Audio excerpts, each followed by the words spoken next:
Hello everyone, welcome to Macaut England and welcome to another lecture of Economics for Engineers যেখানে আজকে আমরা start করছি chapter number 1 economics decision making chapter number 1 of module number 1।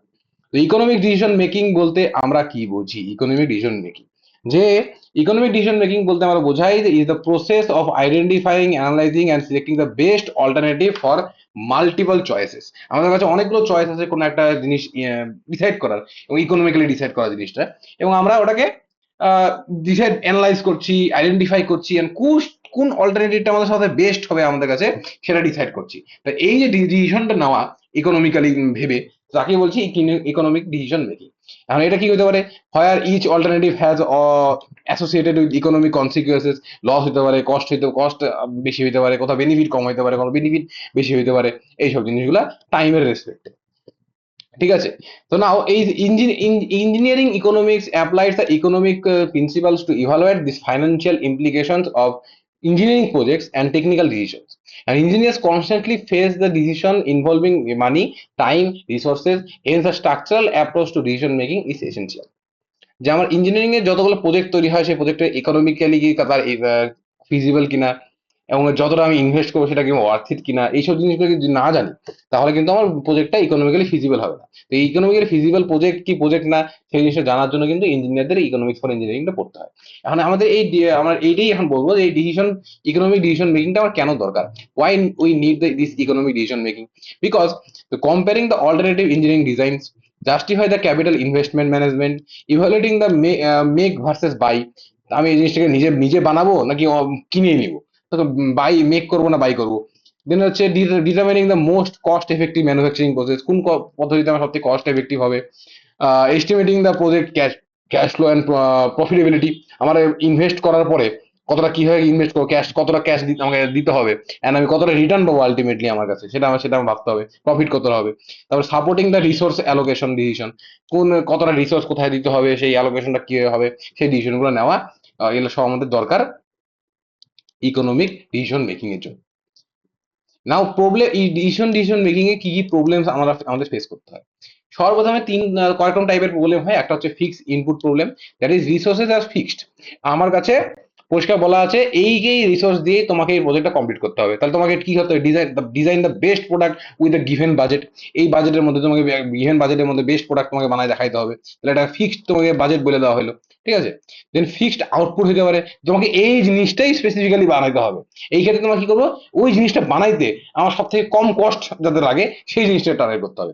একটা হয়তো পারে maximum output হয় fixed resource দিয়ে, আর একটা হয় ফিক্সড একটা আউটপুট পাওয়ার জন্য মিনিমাম আমরা ইনভেস্টমেন্ট করছি, ফিক্সড মিনিমাম কস্ট অ্যাপ্লাই করছি, সেটা একটা কনসেপ্ট হয়।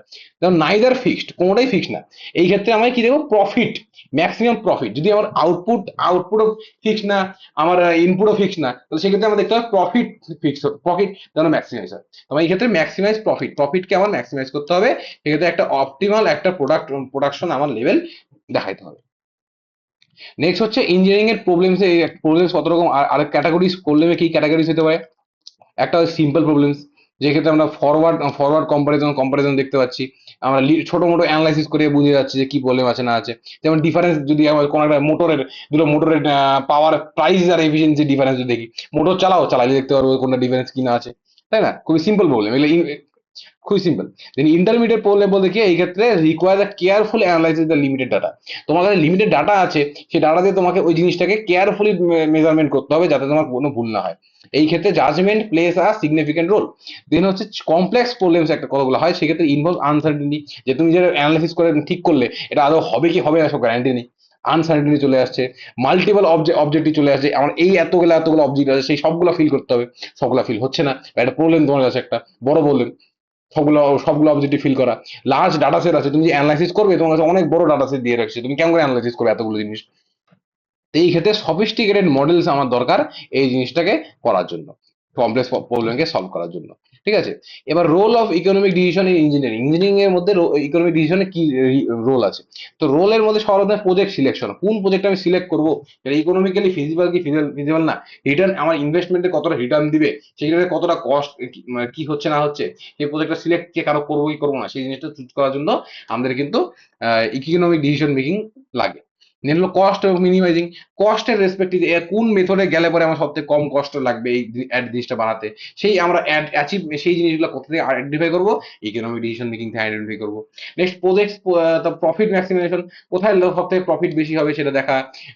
ব্রেক ইভেন অ্যানালাইসিস, এই ব্রেক ইভেন অ্যানালাইসিসটা ইম্পর্টেন্ট জিনিস, এটা কি বলতে কি বোঝে, finding the point where cost equal revenue. আমি যতটা রেভিনিউ করছি আমার সেটা কি করছে, আমার কস্টটা নালিফাই হয়ে যাচ্ছে, তো আলটিমেটলি আমার কোনো কস্টই হয় নাই। তো এইরকম একটা পয়েন্ট অফ ভিউ আমাকে দেখতে হবে। ব্রেক ইভেন, দেন হচ্ছে লাইফ সাইকেল অ্যানালাইসিস, কত বছর এটা চলবে এবং কত কত বছর ধরে আমি এটার বেনিফিট পাবো, লাইফ টাইম কত আছে প্রোডাক্টটার, ঠিক আছে সেটা। তারপর রিস্ক অ্যাসেসমেন্ট, এই প্রজেক্ট এই ইকোনমিক্যালি এটার কোনো রিস্ক আছে কিনা, আনসার্টেনিটি সেই জিনিসগুলো ইভালুয়েট করা, যে কতটা চান্স আছে এই প্রজেক্টটা ডুবে যাবে এরকম জিনিস। নাও ডিসিশন মেকিং প্রসেস কি কি আছে, কিভাবে আমরা এই ডিসিশন মেকিংটা করতে পারি, তার বিভিন্ন রকম প্রসেস রয়েছে। সেই প্রসেসের মধ্যে আমাকে এইভাবে এই স্টেপগুলো সেই ফলো হয়। সর্বপ্রথমে আমরা কি করি, আমরা ওই রেকগনাইজ করি অ্যান্ড ডিফাইন করি সেই প্রবলেমটা, আমাদের প্রবলেমটা কি, মেইন প্রবলেমটা কি। তারপরে সেই প্রবলেমটাকে দূর করার জন্য তার অবজেক্টিভ কি কি হবে, প্রজেক্টটাতে কি কি থাকা উচিত, তার গোলস কি হবে, অবজেক্টিভ কি হবে, সেটাই ডিসাইড করতে হবে। সেটা ডিসাইড করার পরে আমাকে তার রিলেভেন্ট যে ডাটা আছে, ইনফরমেশন আছে, এই প্রজেক্টটা কি বানানো যেতে পারে, পাস্টে কেউ বানিয়েছে কিনা, রিসার্চ করেছে কিনা, সেই সমস্ত ডাটা অ্যান্ড ইনফরমেশন আমাকে কালেক্ট করতে হবে। তারপর সেই ডাটা ইনফরমেশনের রেসপেক্টে আমাকে ফিজিবল অল্টারনেটিভ কিভাবে বিল্ড করা যেতে পারে সেই অল্টারনেটিভস গুলো দেখতে হবে। শুধু একটা মেথড ভাবলেই হবে না, অল্টারনেটিভ মেথড ভাবতে হবে। দেন অল্টারনেটিভ মেথডের কি করতে হবে, সিলেক্ট ডিসিশন ক্রাইটেরিয়া, কোন কিসের বেসিসে আমরা মডেল সিক করো সেটাকে ডিসাইড করো। ডিসাইড করার পরে আমাকে ইকোনমিক্যালি বা ম্যাথামেটিক্যালি আমাকে এই মডেলটাকে একটা প্রোটোটাইপ বা মডেল বলে কেমন কনস্ট্রাক্ট করতে হবে। তারপরে আমাকে কি করতে হবে, ওর বেসিসে ওই মডেলের বেসিসে আমাকে আমার আউটকাম কি হবে, প্রফিট হবে না লস হবে সেই জিনিসটাকে দেখতে হবে। সেটা দেখার পরে সব থেকে বেস্ট কোন কেসে আমরা অপটিমাল পাচ্ছি, কোন ক্ষেত্রে সব থেকে প্রফিট হাই হচ্ছে, কোন ক্ষেত্রে কস্ট মিনিমাম হচ্ছে, আহ, সেটা আমাকে দেখতে হবে। দেখে নিয়ে আমাকে ওই ডিসিশনটা চুজ করতে হবে অ্যান্ড আলটিমেটলি ওটাকে আমার ইমপ্লিমেন্ট করতে হবে। ইমপ্লিমেন্ট করলে আলটিমেটলি আমার মনিটর রেজাল্ট কি হয়েছে দেখাতে হবে, পোস্ট অডিট আমার কাছে চলে আসবে। তারপরে সেই প্রজেক্ট কমপ্লিট, তারপরে আবার নতুন নতুন দেখো, নতুন করে দেখো কি প্রবলেম হচ্ছে না হচ্ছে, তাই না। এইভাবে কন্টিনিউসলি এটা চলতে হবে, ফিডব্যাক বা ইটারেশন বলতে পারি আমরা। তো এবার detail explanation of each step, প্রত্যেকটা স্টেপ যেটা বললাম সেই জিনিসগুলো এখানে ডিটেলে এক্সপ্লেন করা আছে, এটা আমি আর বলছি না, সেম জিনিস, ঠিক আছে, একদম একটু দেখে নিবে। এবার আচ্ছা, এইখানেই আমাদের চ্যাপ্টার নাম্বার 1 কিন্তু কমপ্লিট হয়ে গেল, that is economic decision making. দেখা হচ্ছে তোমার সাথে নেক্সট ভিডিওতে, যেখানে আমরা আলোচনা করব আমাদের ইঞ্জিনিয়ারিং কস্ট এস্টিমেশন, আমাদের চ্যাপ্টার নাম্বার 2। গুড বাই সবাইকে।